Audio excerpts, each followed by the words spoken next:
फौजी अदालतों में सिविलियंस के ट्रायल के खिलाफ केस, सुप्रीम कोर्ट में समाअत मुकम्मल, महफूज फैसला कुछ देर में। जस्टिस एजाजुल हसन ने इस्तफसार किया, दहशत गर्दों के ट्रायल के लिए आईनी तरमीम जरूरी थी, आम शहरियों के लिए नहीं। अटॉर्नी जनरल बोले 9 मई के मुल्जिमान का ट्रायल फौजदारी अदालत का तर्ज पर होगा। 9 मुतफर्रिक दरख्वास्तें वापस लेने की बुनियाद पर खारिज।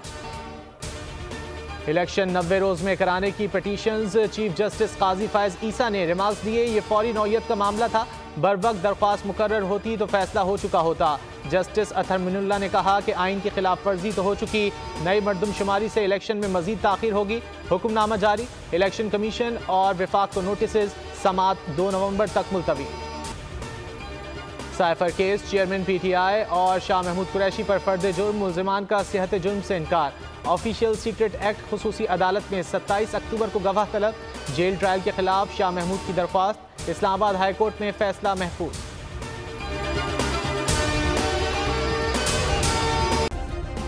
सब्सक्राइब करें और बेल दबाएं ताकि कोई खबर रह न जाए।